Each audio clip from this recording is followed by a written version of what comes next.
Vanaja cricket ലോകം കണ്ട ഏറ്റവും നല്ലൊരു ഓൾറൗണ്ടർ അതാണ് പാകിസ്ഥാന്റെ ഷാഹിദ് അഫ്രീദി. നമ്മുടെയൊക്കെ കുട്ടിക്കാലം മനോഹരമാക്കി, അതായത് സച്ചിന്റെ കൂടെയൊക്കെ പോരാടി നിൽക്കുന്ന ഒരു താരം എന്ന രീതിയിൽ, ഒരു സ്പോർട്സ്മാൻ എന്ന രീതിയിൽ എനിക്കും ഭയങ്കര ആരാധനയുള്ള ഒരു താരമാണ്. പക്ഷേ ഈ ഒരു കളിക്കാരൻ, അതായത് നമ്മൾ അങ്ങനെ ആരാധിച്ചിരുന്ന ഒരാൾ പെട്ടെന്ന് അദ്ദേഹത്തിന്റെ നമ്മുടെ മനസ്സിലുണ്ടായിരുന്ന ഒരു വിഗ്രഹം വീണു തുടങ്ങിയത് തുല്യമാണ്. അദ്ദേഹം പറഞ്ഞത് പഹൽഗാം ആക്രമണത്തിന് ശേഷം ഇന്ത്യയെ കുറ്റപ്പെടുത്തി വലിയ രീതിയിൽ വരുന്നുണ്ട്. മാത്രമല്ല ആ ഒരു ഓപ്പറേഷൻ സിന്ദൂറിന് ശേഷം പാകിസ്ഥാനിൽ വ്യാപകമായി പ്രചരണം നടത്തിയത് പാകിസ്ഥാൻ യുദ്ധത്തിൽ വിജയിച്ചു, ഇന്ത്യൻ ക്യാമ്പുകൾ തരിപ്പണമാക്കിയെന്ന് പാകിസ്ഥാൻ മാധ്യമങ്ങളോട് കൂട്ടുകൂടി ഇയാൾ പല രീതിയിൽ പ്രചരിപ്പിക്കുന്നുണ്ട്. സത്യം അതല്ല എന്ന് ലോകത്തിന് അറിയാവുന്ന കാര്യമാണ്. ഇപ്പോൾ കേരള സമൂഹത്തിന് കൂടി നാണക്കേടുണ്ടാക്കുന്ന തരത്തിൽ ഒരു വാർത്തയാണ് ഞാൻ കേട്ടത്, ഇന്ന് രാവിലെ തന്നെ കേട്ടത്.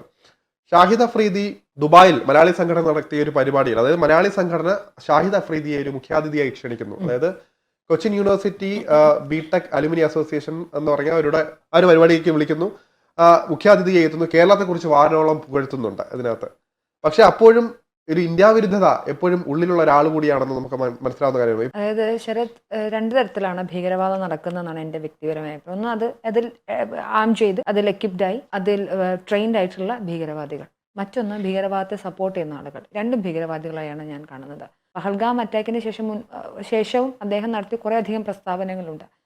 ശരത്ത് സൂചിപ്പിച്ചതുപോലെ തന്നെ അദ്ദേഹം പിന്നൊരു കാര്യം പറഞ്ഞത്, ഇന്ത്യൻ ആർമി തന്നെയാണ്, ഇന്ത്യൻ എക്സിക്യൂട്ട് ചെയ്തിട്ടുള്ളൊരു കൊലപാതക പരമ്പരയാണ് പഹൽഗാമിൽ നടന്നിട്ടുള്ളത്. അതങ്ങനെയല്ല എന്നും പാകിസ്ഥാൻ സ്പോൺസേഡ് ആയിട്ടുള്ള ടെററിസ്റ്റ് അറ്റാക്ക് ആയിരുന്നെന്നും വ്യക്തമാണ്.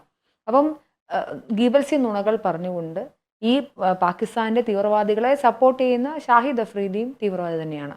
അങ്ങനെയാണെങ്കിൽ മലയാളികൾ പോലെ നമ്മൾ ഇന്ത്യയിലെ എന്താ പറയുക സമുന്നതരെന്നോ അല്ലെങ്കിൽ ഇന്ത്യയിലെ വിദ്യാസമ്പന്നരെന്നോ ഇന്ത്യയിലെ കുറച്ചുകൂടി എന്താ പറയുക സാക്ഷരതയിൽ മുന്നിൽ നിൽക്കുന്നതെന്നൊക്കെ സ്വയം പ്രഖ്യാപിതമായിട്ടുള്ള മലയാളികളുടെ ഒരു അസോസിയേഷൻ്റെ പരിപാടിയിൽ അയാളെപ്പോലെ ഒരാളെ പങ്കെടുപ്പിക്കുക.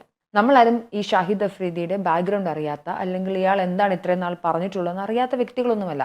ഇയാൾ എന്തിനാണ് മലയാളികളെ അഡ്രസ്സ് ചെയ്യാൻ വരുന്നത്? അയാൾ വന്നിട്ട് വളരെ കുറച്ച് സമയം മാത്രമാണ് സംസാരിച്ചത്. എനിക്ക് ഇന്ത്യയിലെ ഏറ്റവും ഇഷ്ടപ്പെട്ട പാർട്ട് കേരളമാണ്, പ്രത്യേകിച്ച് കേരളത്തിലെ ഭക്ഷണം എനിക്കിഷ്ടമാണ് എന്നൊക്കെ അദ്ദേഹം വലിയ രീതിയിൽ സംസാരിക്കുന്നുണ്ട്. ഇത് കേൾക്കുന്ന സമയത്ത് ആരവത്തോടെ വിളിക്കിച്ച് കൂവി ബഹളം വെക്കുന്ന, അതിൽ അഭിമാനിക്കുന്ന, കൈയടിക്കുന്ന കുറേ പേരാണ് ആ ഓഡിയൻസിൽ ഉണ്ടായിരുന്നത്.